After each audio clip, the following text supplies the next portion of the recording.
Avstriya hökuməti təhlükəsizlik vəziyyətinin pisləşməsi səbəbindən bütün Avstriya rəsmilərini və onların ailə üzvlərini İrandan çıxarmaq və Tehrandakı səfirliyin fəaliyyətini müvəqqəti dayandırmaq barədə qərar verdiyini elan edib. Bu barədə Avstriya İttifaqının Xarici İşlər naziri Penny Wong'un bəyanatında bildirilib.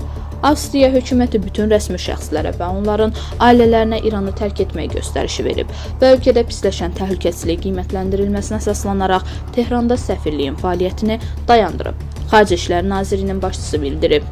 Onun sözlərinə görə Avstriyanın İrandakı səfiri böhranlara cavab vermək üçün hökumətin səylərini dəstəkləmək məqsədi ilə regionda qalacaq.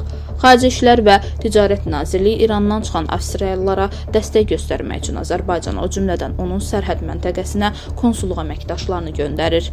O deyib, biz İranı təhlükəsiz şəkildə tərk edə bilən Avstriyalılara bunu indi etməyi qətiyyətlə tövsiyə edirik. Gedə bilməyən və ya getmək istəməyənlərə yerində qalmağı və ehtiyat tədbirlərinə riayət etməyi məsləhət görürük, nazir vurğulayıb. O həmçinin qeyd edib ki, cari vəziyyət və bağlı hava məkanı səbəbindən İranda konsulluq dəstəyi imkanları son dərəcə məhduddur.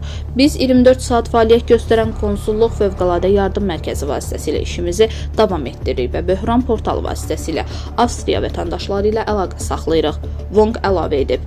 Qeyd olunub ki, Yeni Zelandiya və İsveçrədə daxil olmaqla digər ölkələrdə oxşar tədbirlər görüb və onlar da Tehranda öz səfirliklərinin fəaliyyətini dayandırıblar.